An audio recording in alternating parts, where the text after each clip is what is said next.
আমি সর্বপ্রাচীন যে ধর্ম সনাতন ধর্ম, সেই সর্বপ্রাচীনের থেকে আর সর্বনবীন এই যে দুটো ধর্ম, মাঝখানে তো অসংখ্য ধর্ম আছে, সেখানে আমি যাব না। এই দুটো ধর্মের সাথে যে তুলনামূলক পার্থক্য বা সাদৃশ্য সেটি নিয়ে আলোচনা করব। আর দাহাহা, আর দাহাহা আরবি শব্দ, যেটা আছে কোরআনে, অর্থাৎ ডিম বা বয়জা বা আন্ডা বা এগ, যেটা আর কি এভাবে হাদিসে জানা যায় বা অন্যান্য উৎস থেকে জানা যায় যে আমাদের ইসলাম ধর্মে বলা হয় যে মা ফাতেমা অর্থাৎ নবী মোহাম্মদ সাল্লামের যে কন্যা, সেই মা ফাতেমা একবার আল্লাহকে প্রশ্ন করেছে, আল্লাহ, তুমি যখন সৃষ্টির পূর্বে যখন পানির পরে ডিম আকারে ভাসতেছিলে, তখন তোমার খোলস ছিলাম আমি।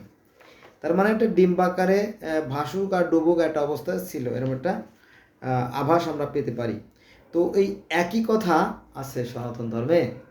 যেহেতু আমি দুটো ধর্মের সাথে কম্পেয়ার করতেছি, তুলনা করতেছি, তো এখানে ডিম্বের কথা বলা হয়েছে। আর ব্রহ্ম অণ্ড মানে এই ব্রহ্মের অণ্ড মানে কি ডিম বা বয়জা, হ্যাঁ, যাকে আর একটা ভাষায় বলা হয় হিরণ্যক্ষ গর্ভ, হিরণ্য গর্ভ মানেও কিন্তু ডিম, বয়জা, আন্ডা, এগ যে যাই বলেন। তো এই যে ডিম্ব বা দাহা আর এই হিরণ্যগর্ভের তো কোনো পার্থক্য নাই, একই জিনিস। বোঝা গেছে সেটা?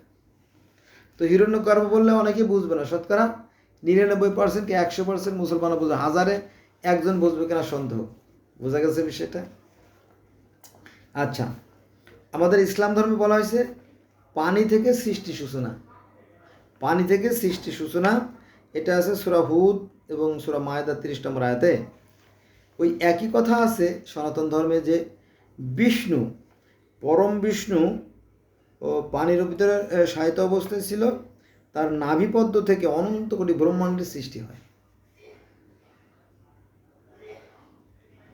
বোঝা গেছে সেটা?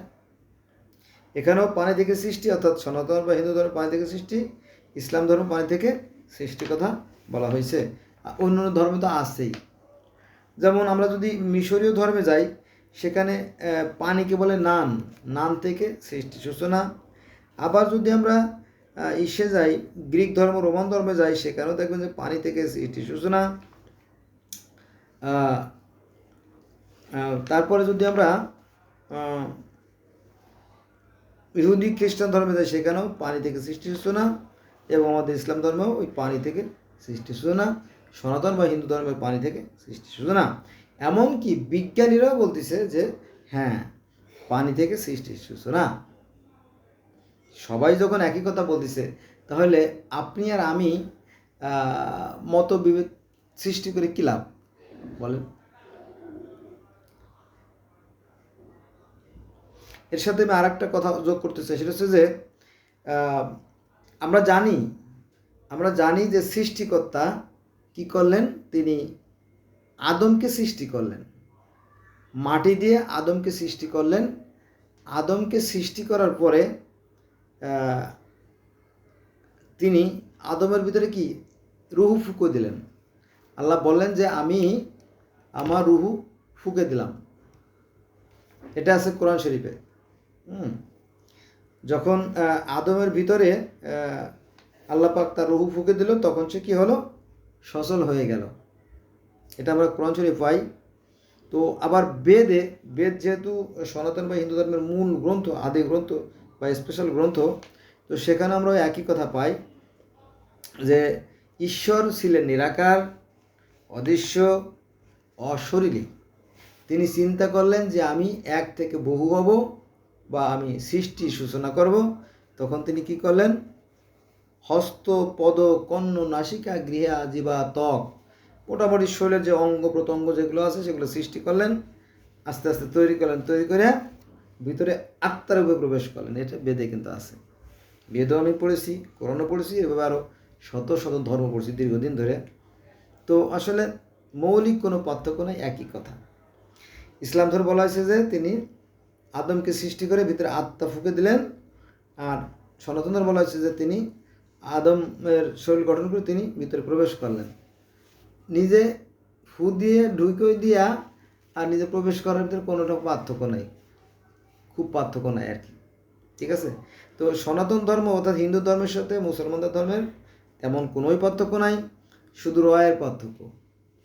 মুসলমানরা বলে সব কিছু সৃষ্টিকর্তা সৃষ্টি, আর হিন্দুরা বলে সব কিছুর মধ্যে সৃষ্টিকর্তা আছেন আত্মার রূপে। আত্মা বলতে আত্মা রূপে আছেন, আর ঈশ্বর আছেন পরমাত্মা।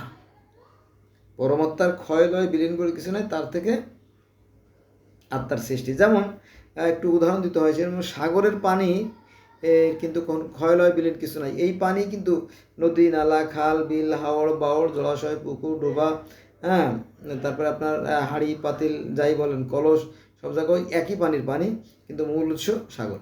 বোঝা গেছে জিনিসটা? এরকম আর কি। তো ধন্যবাদ সবাইকে, আমার সাথে থাকবেন।